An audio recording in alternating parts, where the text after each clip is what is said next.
Hey, Max. Oh, hey, Gidget. Busy day? Yeah, I've got a really busy day. I'm waiting for Katie to get back. Oh, that sounds like it might take a few hours. Yeah, it probably will be a few hours. Say, do you think you'd like to come over for a bit of fun? Okay then, hang on. Okay, don't take too long.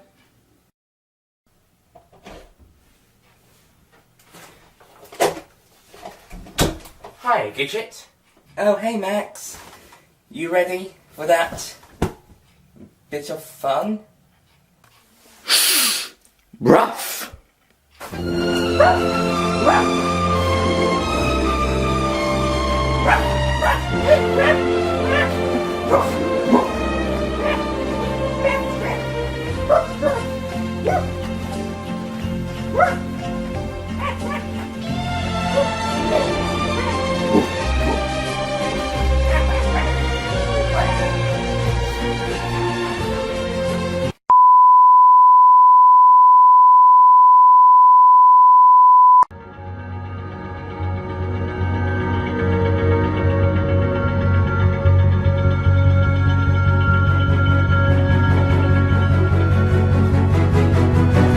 Hello there, Nick Payne here, and welcome to my review of The Secret Life of Pets. Sorry it's been a bit delayed, but most of this week has been filming Earth Agent Series 1. I think there's only one thing left, and that's from a friend to do. Yeah. I was hoping to do this anyway. Yeah, it's been mostly Earth Agents, and also Doctor Who. I've been rewatching Series 9 on my complete Series 9 Blu-ray Steelbook. I might show you in a moment. Here we are. This is the Series 9 Blu-ray Steelbook box set. Oh, what a lovely box set! Wow. Doesn't come with a little booklet about the stories or extras for some reason. But oh well. What a lovely box set. Oh, what a lovely box set. What a lovely, lovely box set. What have you done? It's only 2 slots. This does not go well for the unboxing video. This and the fact that it doesn't have a little booklet about the episodes and extras. You got the space after all. Well, apart from that, it's a lovely, lovely box set. What a lovely, lovely box set. Okay, good. Yeah, I'm up to episode 4 now. So I'll be hoping to carry on next week and the week after. So yeah, Secret Life of Pets. This one's a little bit delayed. Saw it last Tuesday, which was June the 20... Let me remember. I think it was 28? Yeah. June the 28th, which was a Tuesday. Today is now Friday the 8th of July. So it was about 10 days, I think. 10 days ago. Because June's 30 days. Yeah. It's been 10 days since I saw this film. Sorry for any background noise. I've got the window open. It's not as loud as it was on last week when I did the Conjuring 2 review or the ranking list. But there will be some noise. Both inside and out. So, yeah. Sorry, it's a bit warm.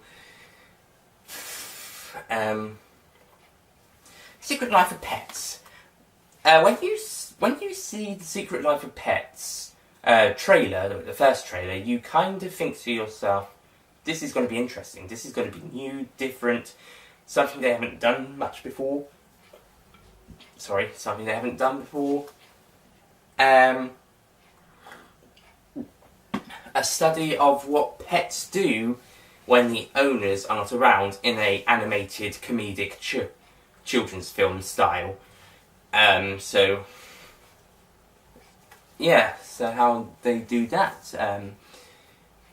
later trailers would later reveal there's more of a story. I think one of them said that it was going to be about a spy plot, which I wouldn't have minded. I would think that actually sounds like a good idea. Spy idea. Of course, I would prefer the study of how pets what are like when they're at home, and that is what the film is about. But unfortunately, that is not the main focus.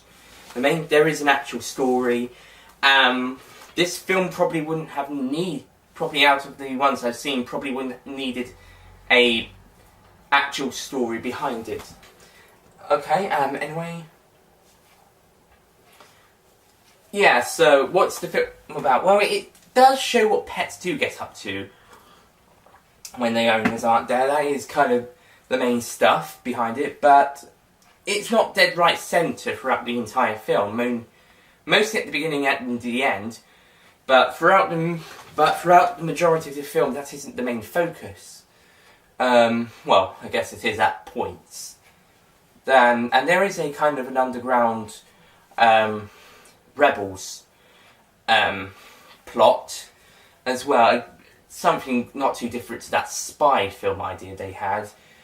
But really, this film is about two dogs, one of which has been living with an owner for quite a while, and then she brings another dog back, so they get on well. So really, it's that generic jealousy type of story, that one dog feels like he's going to get kicked out, or feels like he has to get rid of the other dog, and he's jealous because if his owner pays quite a bit of attention to this new dog, or that their relationship is going to get ruined.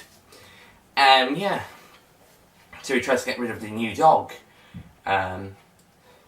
This then leads to the underground plot. This then causes them to accidentally kill one of the animals, the viper, which then leads the animals underground, led by a really hilarious bunny. He's really good. I really like this villain. He's probably one of my favourite villains of the year. That's a positive thing. They have a really good villain for the story, even though they didn't need it for this particular type film. So yeah, they get chased by the underground resistant. I would say resistant, not resistant. The underground anti-domestic group. The ones that live on their own. Meanwhile, there's a dog who lives in an apartment across the street. Sorry, a little bit of cotton from my socks.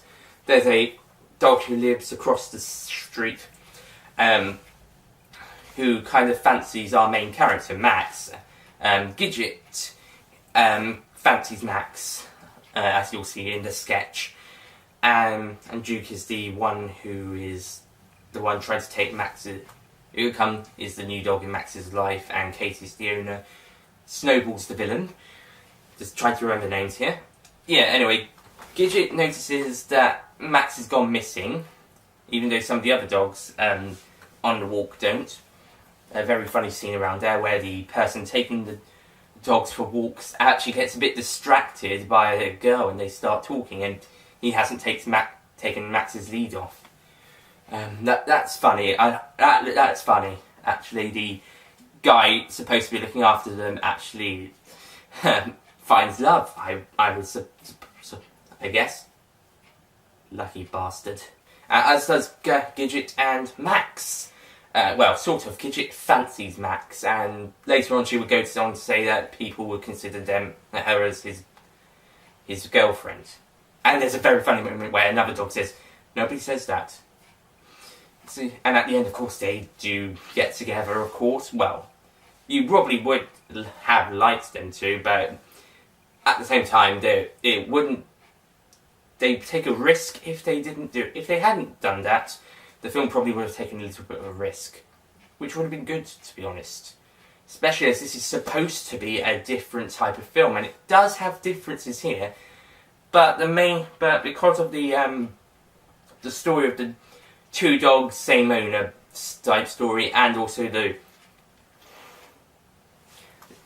villain underground plot, it does feel a little bit generic. You've heard this story a few times. You know that at the end the two dogs are gonna accept each other, and it's nice to see them bond with each other after they try to get rid of each other. But yeah, it feels cliche, as does the underground anti-domestic system and the search for the missing dogs. But that being said, Gidget is really good. She's a really good character. She rescues a hawk, gets a hawk out, and he tries to eat her. It's a hawk, and then she makes him do what she wants. And then they'll be best friends. And she gets the domestic pets together to try and rescue Max. But yeah, and they almost get captured by the. In fact, one of them even gets captured. But by the way, I like how the dog who knows everything, whose owner's not around, that had the hangout party, is quite old and he's disabled a little. So that's that. And whilst it's not funny to laugh at as a disabled person, it is quite. There are some funny moments where he gets steps on his ears or something. Well, I say funny, then get laughed at. Yeah, this film's quite good fun. Oh, one of the characters who was trying to look for Max actually was captured by the villains. They were going to hold him hostage, but later on, we see him hostage, but they don't do anything with this story. They may as well just let them. I think it was a hamster. They may as well have let him go, because they didn't need that plot point. Unless this was a deleted scene or something, the stuff with the hamster being captured wasn't really necessary, because they didn't do anything with it. So that's a little minor gripe. The sausage scene was pretty good. The sausage factory scene and their little dream. The scene where Snowball and the villains talk about their backstory, and also where they mourn the death of Viper, and its constant references to, I think it's Larry, the name of the goose, I'm not certain. And they keep referencing this goose who died, who was part of their cause, and there's a nice little picture of his mugshot up in the wall. Yeah, and there's a nice memorial for the Viper when a little bit later on. There's not really much to say about this film. One good positive thing about this film is that Gidget is really, really scary, and when she wants to get stuff sorted, she's like really serious, and she's like, "We're gonna do this." She's like really serious, really cross. Will take no nonsense. She's probably the scariest thing I've seen this year, aside from The Conjuring 2. Snowball's not really scary. He is intense though. He's got some very tense moments, and can be a bit threatening, as can the other villains in the group, such as a couple of crocodiles. Tattoo the pig. There was a dog with a muzzle on him part of the time. I think that was an iguana, or a lizard, or chameleon even. I think they were the main four. They would Tattoo the pig and the chameleon, this lizard thing, were definitely the ones that helped Snowball break out the dog with the muzzle, out of a animal control van which Duke and Max were in. And later on, Snowball actually changed his sides and actually helped Max and Duke escape.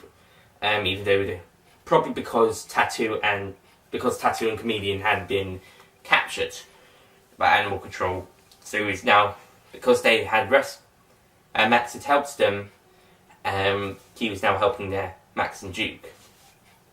And at the end, Snowball gets adopted, and soon the domestic group animals kind of join the domestic groups at the party, and soon everyone goes home and everyone's happy. So, okay, yeah. So although it does try, there's another thing I should point out before the second capture of animal control. After the sausage thing, Duke goes back to his old place to find his old owner, only to discover that the owner had passed away and the house now belonged to a family with a cat. Yeah, that was quite sad, and that was quite sad because that was a really nice backstory with Duke, and when he got lost and then his owner couldn't get home, and he died, and his owner passed away during the time he was away.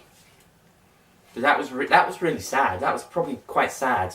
I'm actually feeling a bit sad just talking about it. Yeah.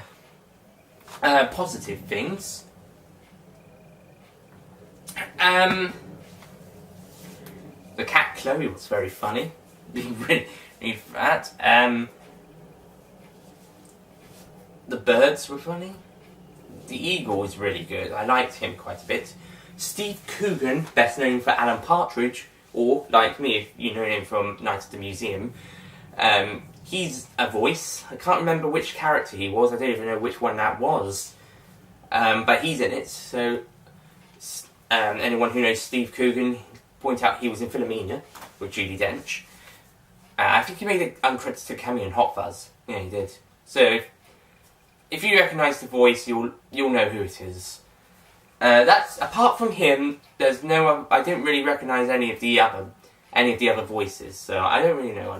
To be honest, I didn't really know anyone from Conjuring 2 apart from the actors who were in the first film. I knew that the last film I saw at the cinema that I knew actors from previous work was X-Men Apocalypse, such as Oscar Isaac from Star Wars, The Force Awakens, and as well as the returning characters from the previous films. So yeah, Secret Life of Pets. Very generic, very, very generic. Does have a couple of differences, of course. It does try a few things new, but it's very It's got quite a few samey stuff that just changes it a little bit to fit the story that fits the idea. So when it's basically the Secret Life of Pets is pets at home doing stuff at home when their owner's not around, like stuff like the party stuff and the walking and all that stuff at the beginning. That was probably the best stuff because that was actually looking at it. And I suppose the first trailer is basically, if you've seen the first trailer, you've basically seen the movie. You basically see the entire movie without all the generic stuff. Yeah, so you've got that. Then you've got the generic plot with Duke and Max. Then you've got them getting lost in the city. Then you've got the villains plot, and then you've got their revenge tale on Max and Duke, and then you've got the friends trying to look for them, and then you've got and I suppose if you go have an extra point, you've got the climax.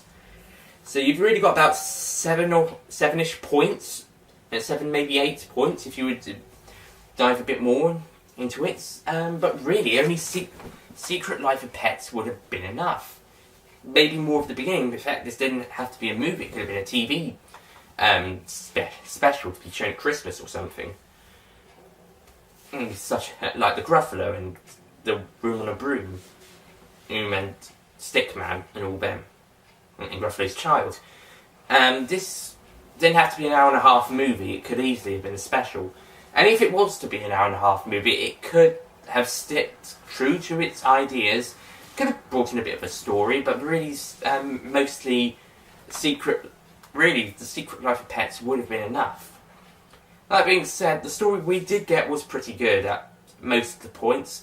I did like how the characters actually did change a bit earlier in the film rather than later on. So Max and Duke accept each other a bit earlier into the film rather than later on. To be honest, when they're having a bit of a good time. Maybe this is more than halfway point, but still. And actually, Duke can be intense as well at points. He may seem to be a lovable big dog, and then there is this angry sequence. I need this home and all that. So yeah, generic, but it's okay. It's pretty good, really good. Has really good ideas, really original, really intriguing, but it's just overlooked by the generic, unoriginal stuff that keeps happening. The villain plot is good, but it's not necessary. Well, maybe a little bit, but not terribly. The jealousy plot may be a little bit, again, but even this is even less than the villains. The villains you can keep. I would suggest take the jealousy plot out. Take that out. You can keep the villains. You can have a chase around New York. You can do whatever you want. Just take out that jealousy story, because that is just unoriginal. It doesn't work in the film's favourites. It's a disadvantage. There are quite a few disadvantages here, to be honest. And to be honest, I didn't really enjoy it terribly. I enjoy it so much. I did like it. I did enjoy it parts, but I was mostly squirming my skin, going how. Not in the good way, like with Conjuring 2, where I was squirming because I was scared, or with excitement, like with other stuff. No, I was squirming because I was actually. This is a little dull. It was a little dull in places, and you just want it to finish up. It does take its time, even though it's about an hour and a half or something. It does take its time to actually get on with the story, or yeah. But when it does give you the story, it is pretty good. Even though we've probably seen this type of story a few times before, and it's time to move on. It's time to have. They should have done that fresh, original idea. They should have done, instead of doing a little bit of that in the genetic story and right around that. So yeah, it's a bit disappointing, to be honest. So Secret Life of Pets is disappointing. So that's why I'm going to, because of all the unnecessary plot stuff, the fact that it's a little bit dull, drags a bit, even though it's not very long. The jealousy subplot is so bad, and it's so unoriginal. Really didn't need to be anything more than pets doing stuff when the owners aren't around. We should have had an entire film about that. But the worst thing is that that even though the ideas are fresh and original, the story isn't. And that is why The Secret Life of Pets gets 7 out of 10. Yeah, I gave it a 7 because it's actually still a good film. It's just very generic, very unoriginal, apart from when they actually do their fresh new ideas, like at the start or at the end, or even at points throughout the film where they do have the dogs and other animals, although Gidget says whilst they're doing this they are considered dogs, so I'm just going to call them pets. Where the pets go and try to find Max and Duke. There are good moments, but it's let down by the fact that whilst the ideas are fresh and original, the story is not. I'm repeating myself, but that's really all I can say, so I'm going to have to end it there, because I've just done the score. I will do an end sketch, of course, like I did last week. So, thank you guys for watching. I'll see you guys next time. Hopefully next time should be Paddington. If I'm going to go back and do the 6 films I didn't. The 6 films I saw before Conjuring 2, but didn't review or do a reaction to, so I'm hoping to get around to doing that. So yeah, next week should be Paddington, although the reviews can, there could be ones, if I see any at the cinema between reviews, between reviews, I will probably likely give a review on those films. So like if I see Ghostbusters this week, at least this week, I might review it before Paddington or between Paddington and Deadpool. Just an example. So yeah, if any of that happens, and this is throughout the year, by the way. But the ones that I haven't done yet will definitely be done. So yeah, thank you. And I'll also do a Batman v Superman Cinematic versus Ultimate Edition comparison when I get the Ultimate Edition Blu-ray. If I hopefully get it. Yeah, thank you guys for listening. I'll see you guys next time. Hopefully it should be Paddington next. I hope so. People started talking and making noises. Oh, hi, Duke! Listen, buddy, I need this film. It's the only film I'm in. I need this film. Well, it's alright, buddy. I gave this film a mostly positive review. Oh. Okay. I'm sorry I shouted. I have a temper. Okay, well, see you next week. Yeah, sure, man. Dog. I'll see you next week then. Bye. I don't know what that was about.